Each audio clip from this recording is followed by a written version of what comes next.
All right, somehow we do not have the Notre Dame football game on, do we? What is going on here?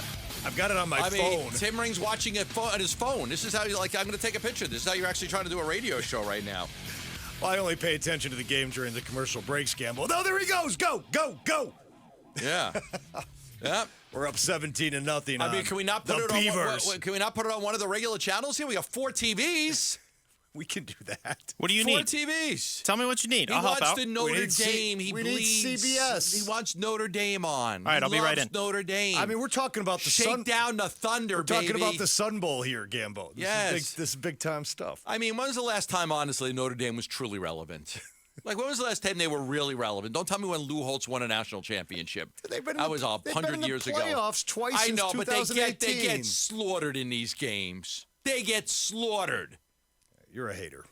I'm not a hater. I think that Notre Dame is great for college football when they could be great. But when was the last time they were truly great? They haven't been truly great. Yeah, I mean, there you go. Mitch has the game on for you. There you can watch your Notre Dame football. Be all excited. But I don't really, if it's up there, then I'm not going to pay attention to you. I mean, even more than I normally don't. You usually don't pay attention anyway. Right. You got to carry your ass every time you come in here and do a show.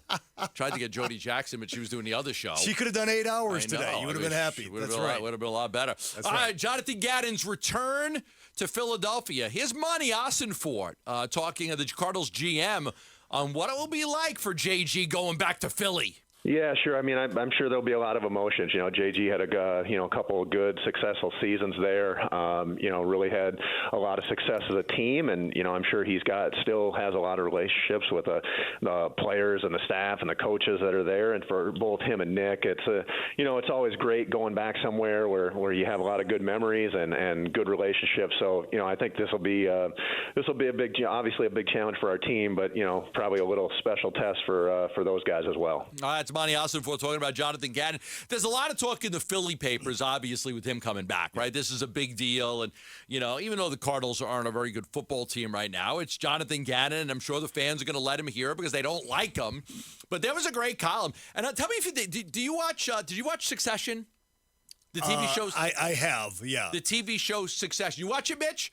I love that show. So this guy in Philadelphia, I don't know his name, Larry. Let's just call him Larry. Larry!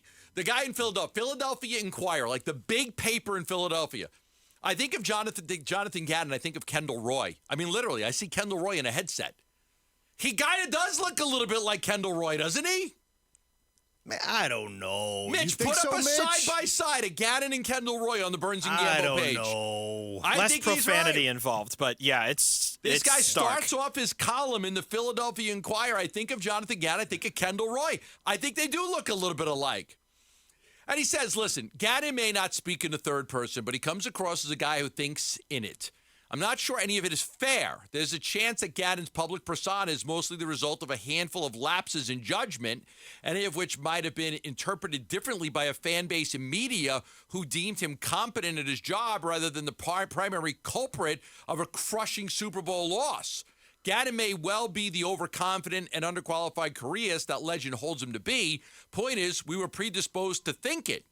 So just some of the things that he would say and do, like you look at their defense now, and they should be like, oh my God, I wish we had Jonathan Gannon back. Well, that's the Philadelphia defense is terrible this year. It's terrible. Jonathan Gannon ran a much better defense. They were really good last year. They had 70 sacks. This year they may have 45. They were tops in a lot of categories. Now they're terrible. They can't get off the field on third down.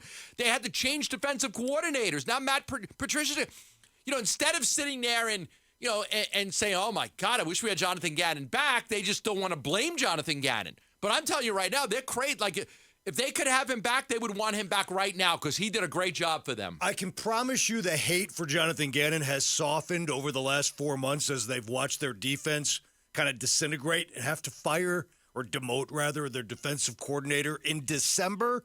I mean, a team that has designs as a number one seed in the NFC, you demote your defensive coordinator this late in the season. I mean, I've seen that on bad teams. I haven't seen that many times on good teams to great teams to have to do that. But I guarantee you, all that's going to go out the way. They may have softened on Gannon over the last couple of years, but all that's going to go out the window when Gannon takes the field on Sunday because all the feelings of the Super Bowl and Gannon's tampering, and was he focusing on the Cardinals interview instead of doing game prep for the Chiefs? And is that why the Chiefs scored those 2 fourth-quarter touchdowns? I mean, all that stuff's the Philly fans are gonna come loaded to get after him verbally on Sunday. But but Gannon knows but how that. did they not miss the guy?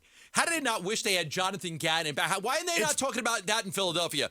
Man, I'll tell you, we should have done whatever we could have kept Jonathan Gannon. Maybe you couldn't have. Maybe there was nothing you could have done because he got a chance to be a head coach. There was nothing you could. And I understand they're not happy about the way it ended. But the story in Philadelphia should be how far that defense has fallen from Gannon to where they are right now. That's the story. The story isn't, Gannon's coming back and we don't like him because he didn't tell us in time. Well, it's tough. That's life. Get over it. Okay, get over it. The story in Philadelphia should be this guy left and you guys had a great defense. Now your defense is garbage, okay? It's hot garbage. Your defense is no good. Why? He's a big reason why. Now you can say you lost some players, changed, whatever it is. He was a great defensive coordinator for you. He's gone now and your defense is not any good. So that should be, that's the story. I know.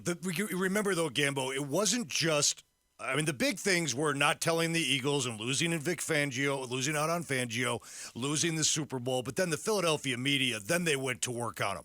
Okay, so everything this guy said was absolutely crucified in the Philly media. He gave some innocuous interview about Sirianni saying that, hey, he turned out to be a way better head coach than I thought he was going to be. And then he provided context for that quote, but he got buried for that. Then he got buried for saying that in the media they wanted him fired because he didn't blitz enough. And they went back and looked at all the press conferences and they found out that wasn't true. And then, so all these different things that were happening. Then when Gannon gave the speech here about taking the bus or did you walk to work, and then they buried him for that. This guy's been piled on by Philly since he left up until about October. Here is Taylor Swift's future brother-in-law, Jason Kelce, talking about Jonathan Gannon. I think JG's a great coach. I know he's a great coach. Nick Rallis, their defensive coordinator, was a linebacker coach. It's awesome whenever you see guys get promotions and move into bigger roles. And both of them are very smart. They're savvy in how they disguise things. They have a lot of different looks. You're going to get pretty much any and every front you can possibly see, especially in 5 down. There's going to be under, over, 6 guys on the line, 5 guys on the line. In some ways similar to what we just faced with Wink, but a different flavor of it. Maybe not quite as exotic in 3rd down, but they can still get pretty exotic now. They're really smart guys, and they're and JG is a coach that I have a lot of respect for. All right, that is Taylor Swift's future brother-in-law, Jason Kelce, talking about Jonathan Gannon. I know you got a kick out of that. Text us your thoughts on the Cardinals-Eagles game to the FanDuel text line at 620 right now. As we do on this show, we do talk about U of A sports on this show. We do. I'm sure the other shows do too, but we definitely talk about U of A. I watched the game last night. Thrilling game, 6 turnovers forced, and a big win over Oklahoma. Thanks for watching Burns and Gambo. Click to see more from the guys and hit the button in the middle to subscribe so you never miss a video from Arizona sports.